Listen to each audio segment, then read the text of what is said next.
Labdien! Hello and welcome.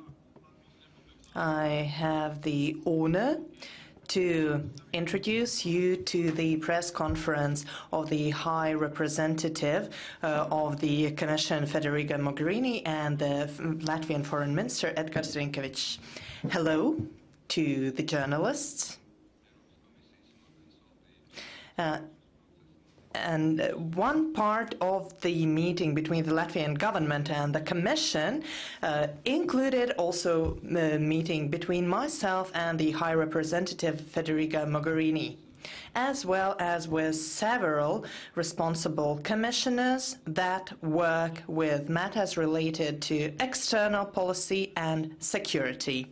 We discussed a number of issues. First of all, the neighborhood policy, the Eastern Partnership, the approaching summit in Riga in May. We discussed the crisis in Ukraine as well as the steps to be taken both by the Presidency, naturally in cooperation and coordinating our actions with the High Representative.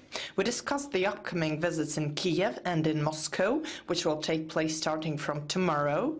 And we agreed that we need to find an opportunity for a new political dialogue with Russia regarding the crisis in Ukraine, regarding the events and developments in the east of Ukraine.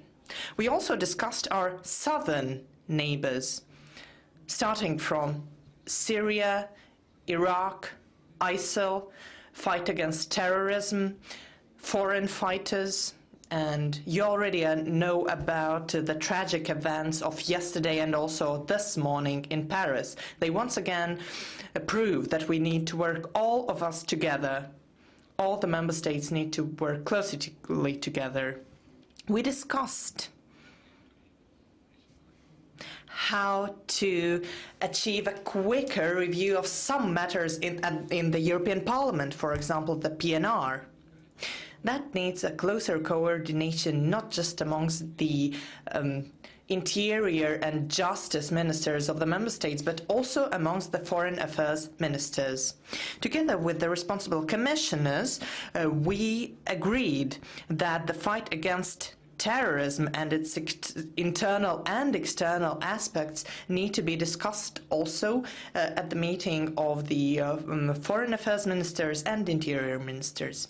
Of course, we also discussed a number of matters that are Latvian presidency priorities, the development cooperation, external trade, and we see that during our presidency we could achieve some progress also regarding the TTIP. We expect some progress there. We also discussed the fact that we need to well prepare for the defense summit in June, where defense and security policy will be discussed. We will closely coordinate our actions in all these matters. And now I will depart on my first visits as a representative of the presidency with support from the High Representative, and I will report back on what I have seen in Kiev and in Moscow and on the ways we see we could further develop our relations with Russia. What could the EU do within the political dialogue? Thank you. Thank you very much. Madame Mogherini, the floor goes to you. Thank you. Permettez-moi de commencer en français. Premièrement pour... Let me begin in French. Just to express our solidarity, all of us, and my own solidarity in particular with France, and in particular with the journalists who of course, have been very hard hit and very shocked by, as we all have, by what happened yesterday in Paris. Press freedom is a fundamental value in Europe. It is at the very heart of our freedom of thought, freedom of speech, of our life, our way of life. And as President Juncker said earlier on, European Union must remain united, not just internally but also externally, on this fundamental value. Fighting terrorism is a key challenge, not just in terms of politics and security, but it's a cultural challenge, a cultural value, one which we share with our partners across the world, including the countries, the Arab countries, including countries of Africa and Asia. We have to clearly separate terrorism from Islam. There is no religion which can justify or would justify such cruel and inhuman behavior. And this fundamental value must be at the heart of what Europe represents. As the Minister has said, we will have in-depth discussion with the Foreign Affairs Ministers 1 week from now. The Foreign Affairs Ministers meeting on the 19th of January, and we will indeed be discussing these issues with our colleagues and linking up with what our colleagues ministers responsible for internal affairs are doing. There's no boundary between the two, between the internal and external aspects. We have both, and both we need to work on both, and to do so in a coordinated way. English. I would like to, first of all, welcome the Latvian presidency. On a personal note, we were remembering the fact that we had a first trio presidency meeting when I was at the time Italian minister preparing the Italian, Latvian and Luxembourg presidency earlier last year. And so on a personal note, I have to say it comes very natural to share the priorities of the presidency because we've discussed that several times also in different capacities. But coming to the formal and institutional note, not the personal one, I have to say that the priorities of the presidency also in the field of foreign and security policy, but also on trade, on development, are completely in line with the priorities that we will have to face in this first 6 months, being it on the side of the Council or on the side of the Commission. And I'm sure that also the European Parliament will endorse our priorities, and I would like to underline what the Minister just said about the importance of relaunching the work on the PNR starting already, I would believe, next week in the European Parliament in Strasbourg. I would like to underline the big opportunity that we have with the Latvian presidency to work in particular on many issues that the Minister mentioned and that I would not repeat because I share completely what he said, but in particular on the neighborhood. On the southern neighborhood, because I often repeat, many of you might have listened that from me many times, but it has a different sounds if it's pronounced in different places of Europe. If we say that European Union has to deal equally with the Eastern Partnership and with the Southern Partnership, with the Southern neighborhood and with the Eastern neighborhood, and I would add also the North, the Nordic dimension with the Arctic, this is an excellent opportunity to show that a Nordic Eastern country that has a presidency can deal very well also with the southern neighborhood that we have, and that is very much troubled in these days. But at the same time, the Latvian presidency is an excellent opportunity to face the Ukrainian crisis. The situation of Ukraine is particularly complicated, not only for the conflict in the east, but also for the need to implement reforms internally, and from the financial point of view, I think the announcement that the President just made of our financial support is going to be crucial. And I welcome very much the visit that you will pay already tomorrow in Kiev. I think it will be an excellent first visit of your presidency to pass a message of solidarity, of support, of readiness from the European Union side to support the reform process and to support the dialogue efforts that the Ukrainian leadership and in particular President Poroshenko are trying to pursue with the Minsk process. At the same time, as you mentioned very rightly, I believe, we need to work on a dialogue, political dialogue with Moscow, as the Ukrainians are doing. And they need our support in that as well. So I believe that your visit to Moscow will be crucial, especially because it comes at these times where discussions and talks about the implementation of the Minsk agreement are going on. And I am particularly happy of the fact that you will be able to report back to the Foreign Affairs Council just after coming back from Moscow, where some of you that are based in Brussels would know we will have a discussion, a main discussion on the EU-Russian relations.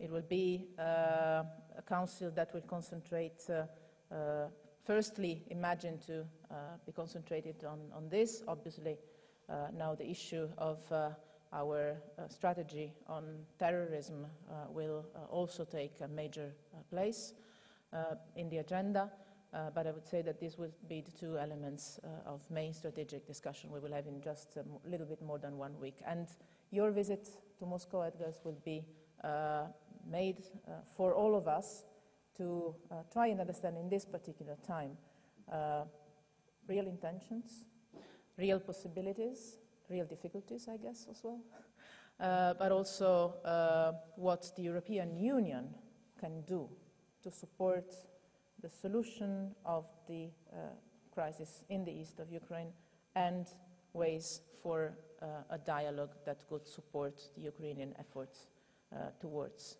peace. I would not touch on all the other issues that you mentioned, not because they're not important, but because we share them completely. We've discussed all of them today, bilaterally, with the other commissioners, with other ministers, in a format that I think is extremely helpful and useful, having discussions with ministers and with commissioners that have portfolios that have also an impact and an implication on foreign issues. We have more and more to work on this, and I count on the Latvian presidency to help us also to promote mixed kind of councils. Could have an idea of having an interior and a foreign affairs minister soon, as well as on other fields. We will need to relate the different working areas much more. So thank you for the excellent cooperation that was there already in preparing the presidency for this important start. It will be 6 months that will be definitely intense on the foreign policy and on the security, as you mentioned, dimension. And I know I can count on you and on Latvia for being a strong, reliable, balanced partner to navigate in this next 6 months together. Thank you very much. Grazie. Paldies. Lūdzu, Thank you. Time for questions. Ian Trainer from The Guardian. A question for Vice President Mogherini, a couple of points on Ukraine and Moscow. The Latvian Prime Minister said last night that President Hollande and Chancellor Merkel would be seeing Poroshenko and Putin for negotiations very soon. Can you actually confirm that that Normandy format summit will actually be taking place in Astana next week? That's the first point. You yourself have said before that there's little point in going to Moscow for negotiations unless there was going to be a positive result. The suggestion that Merkel in particular would go to Kazakhstan might suggest that they do expect a positive result. Can you point us in any direction there? And otherwise, what would be the point of these talks at all? Thanks. I am in constant touch with the two foreign ministers of the European side of the Normandy format, with Frank-Walter Steinmeier, Laurent Fabius. Obviously, in these days, the priorities for Laurent Fabius are more internal than this one, I guess, I know. But in any case, we will be on the phone again tomorrow to make sure that we discussed that already, that all the actions that are taken, being it with the visit that the minister will pay in Moscow next week, being it the preparation for further steps on the Minsk agreement, which means a possible meeting in Astana, but in any case, conversations that will take place in the coming hours rather than days on the foreign ministers level are in a common framework. This is the effort that we're doing. I have to say it's not a very difficult effort because we've been discussing this so much and so many times that there is a common European understanding of where we have to go, and where we have to go is clearly the full implementation of all points of the Minsk agreement and the work to build on the limited but positive signs that were there in the last weeks in the east of Ukraine. But it will be interesting on this to listen to Edgar's results or impressions, both in Kiev and in Moscow. Because again, our major role here is to support efforts that are there, made first of all by the Ukrainian leadership in trying to find a solution. Concerning my visit in Moscow, that was one point that, as you might remember, was raised during a previous discussion with the foreign ministers already in November. It will be one of the things we will discuss in the next Foreign Affairs Council on the 19th. It will also, I would not say it depends, but it will be evaluated also following the conversation we will have after the minister will come back from Moscow. Paldies. Lūdzu, šeit. Next question. From EU Observer. So just to be clear, do you have a confirmation at this point that there will be a meeting in Astana with Chancellor Merkel, Poroshenko, Putin and Hollande? Do you have signals from the Russian side directly, these positive signals that you are talking about? What exactly are they? Thank you. The signs, well, I can refer for the moment to some limited positive signs on the Russian side. But again, I would rather answer this question, or actually I would rather have you answer this question after your visits in Kiev and in Moscow. I say in Kiev because the perception of the Ukrainian leadership about how positive and how limited or not limited these chances are is important to us. Because when we say we support the Ukrainians in their difficult times, we also have to trust the Ukrainians if they say there are some openings, and we have to help them building on this. So that's why I mentioned the fact that probably on Tuesday we will have more concrete ideas on this. But for sure the situation on the ground is slightly better now than it was some months ago. And according to the Ukrainians, yes, there are some limited but important openings. And what is something that I see directly at the moment is for sure that there seems to be a different Russian attitude on other issues, being it the nuclear talks, being it Middle East, being it Syria, a definitely open and constructive way of working. And we've discussed that also with the other ministers, in particular on Syria. Last time we met in December. And I hope that this can be perceived, or actually I hope this is part of a new time, a new year also in Russia. But again, this is to be seen, and that's why I repeat, I think it is extremely important the fact that the minister is visiting in this time, because it's a crucial time. And on the Astana meeting, no, I cannot confirm it. Talks are on the way, are at different levels, technical, political, to see as if I didn't lose something while we were working in these hours, both Chancellor Merkel and President Hollande have said repeatedly. They are going if there are the conditions to go. And I think that, I'm sure, in these hours, today, tomorrow, and the days to follow, the work is done, is on the way to check if the conditions are there for the meeting to be fruitful and make some sense. And again, here I stress the importance of the timing of your visit tomorrow, and just a little responsibility. You know. Well, as you understand, I'm going on reconnaissance mission, so we will see really. But I can really confirm that we have had some preliminary discussions with Russia on the level of deputy ministers last December, as well as political directors, and there are some signals we see that there is a willingness to launch a kind of new approach. We will see. We will have discussion on Monday. As Federica has said, we will certainly discuss it in the European Union Foreign Affairs Council. Also, I am in some coordination with our colleagues from the Normandy format as well. Paldies. Nicolas? Nicolas? Français Ouest France et Bruxelles 2.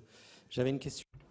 I have a question, and I wanted to come back to the issue of terrorism, which is going to be on the agenda of the next council. Now, without giving us all different parts of the strategy, I mean, we've got things on the table which have been there for several years, but the phenomenon of terrorism is still on the rise. How do you feel about this at the moment? What do you think we can do more to jungle with this phenomenon and to get a grip on it? Perhaps the Latvian minister could start and Mrs. Mogherini could give her views afterwards. Well, as you said, work on foreign fighters has been on the table for some time. A strategy was adopted formally 4 months ago, in fact, and this now has to be applied effectively. One thing which I would point to, and the minister will do the same, is that I think it's both urgent and important. I'm not sure exactly how to say this in French, but it's on bien. But there are other things which can be done. Certainly, they are matters for the Home and Justice ministers to deal with, but also ministers of culture have a certain amount of work to do as well. I'm sure that communication is very important here, and cultural affairs too. I think that what's important for us in our portfolios is to work together with other countries. Just before Christmas, I was in Iraq. What I consider very important and useful work was done there, together with the authorities in Iraq, to make sure that our contribution from the European Union is more effective and more supportive of the efforts carried out by the Iraqi authorities when they're dealing with ISIS. But there's another part of work which is important too. That's to say, getting the cultural message across.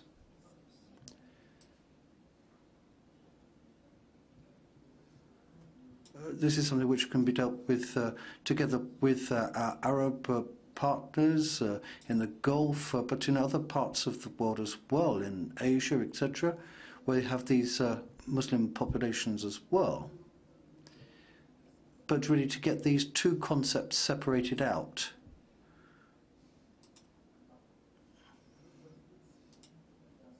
Because there is a very dangerous vicious circle here, something which we're all aware of. And it's something which we have to try and ward off.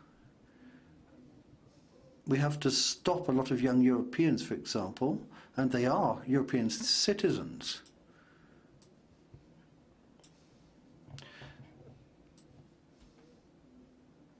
there are reasons which they find to justify terrorist attacks, which we can't understand in any sort of rational way at all. These are ideas.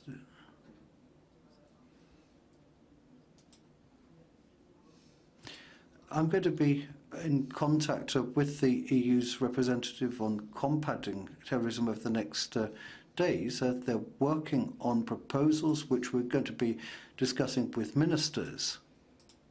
As you are also aware, the Home Affairs ministers are currently organising their meeting. And over the next couple of days, we've got to work to ensure that the pain and suffering is actually channeled into some specific concrete action.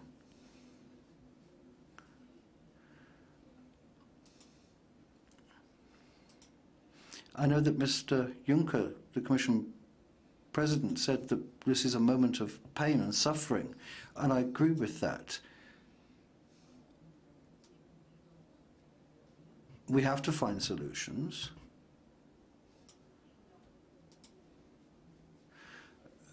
But it's perhaps not the time to take decisions at the moment. We're still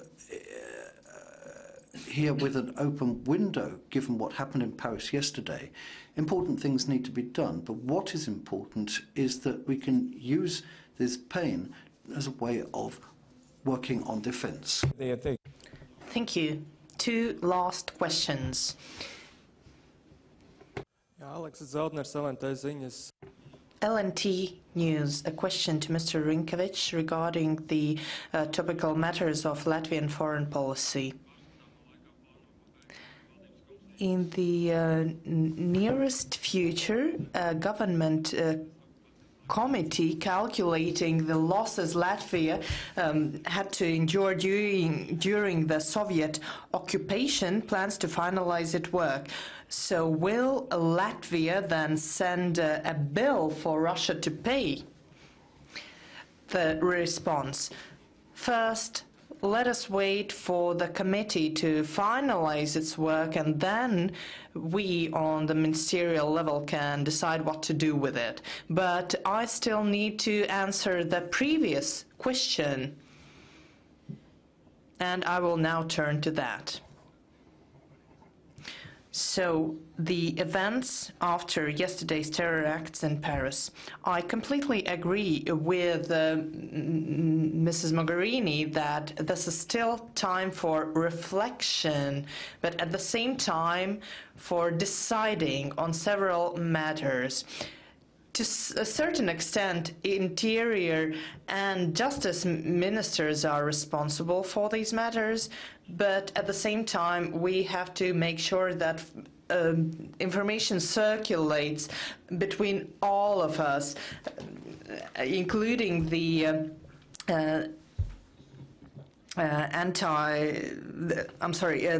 surveillance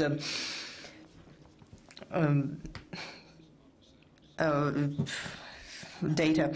And we need to communicate with our partners outside Europe to try to avert acts of terror. Further on, a matter we already discussed previously, which is not directly related to terrorism, but the need for the European Parliament to ratify PNR legislation. We need to find a unified approach in the EU, how to deal with the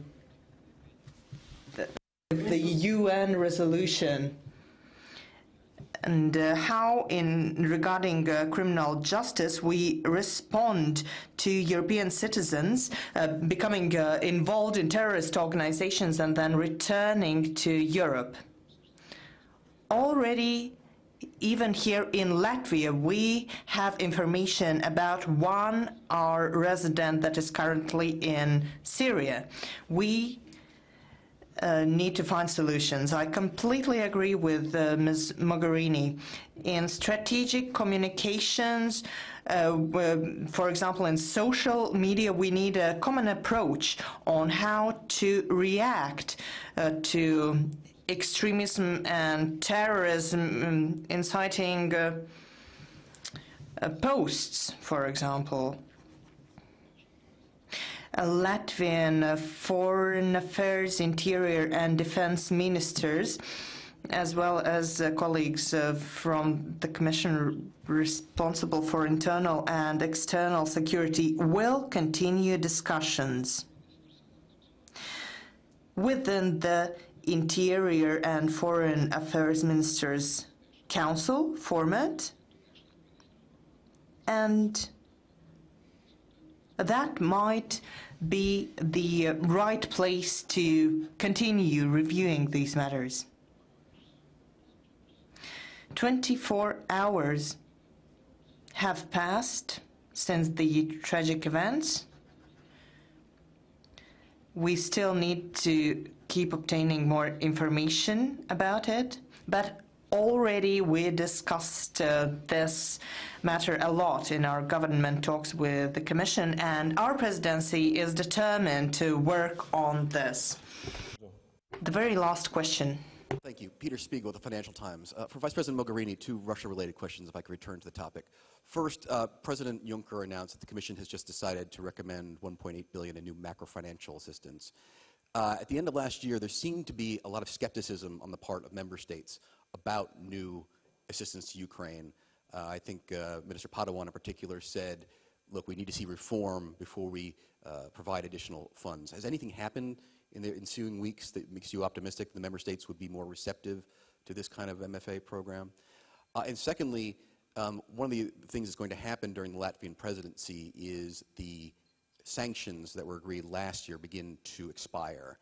What the Kremlin has seemed to have done in the past is to make good noises ahead of major events like this.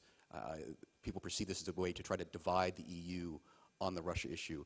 Do you see this recent sort of positive signs coming out of Russia as a possible way that the Kremlin, Putin is trying to divide the EU? We've already heard some President Hollande and others talk about getting rid of sanctions while other countries still would like to keep the sanctions. How concerned are you keeping the unity as we go into March and these sanctions need to be renewed? Thank you very much.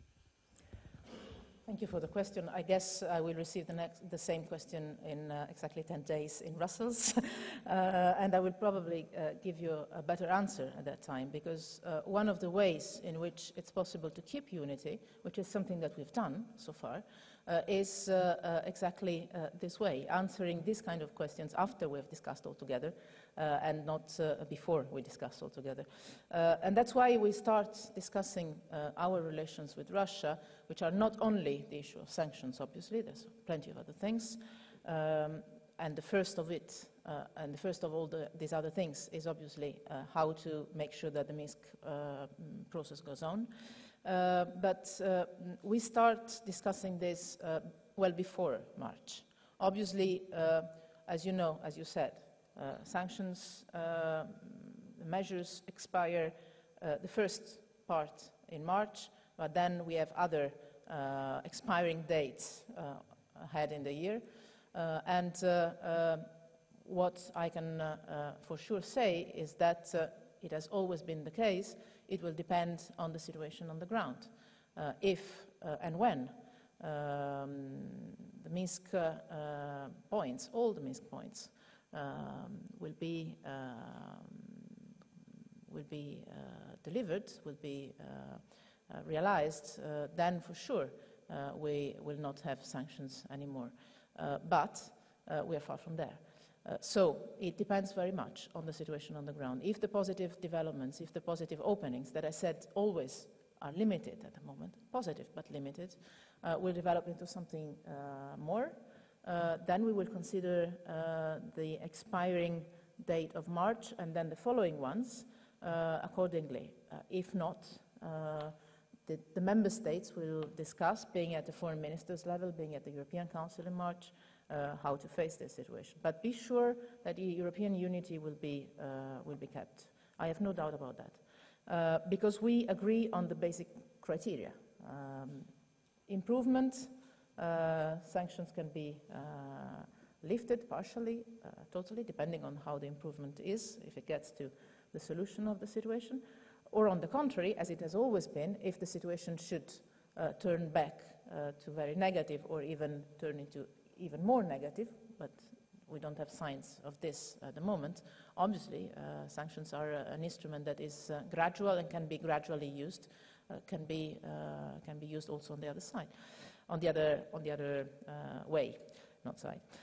On assistance to Ukraine, also on this, we have always said, and we will continue to say, and not only to say, to work in this direction, that the financial assistance that European Union is giving to the Ukrainian authority is linked to their willingness to make reforms internally, to their commitment to reforms, and to their capacity to implement the reforms.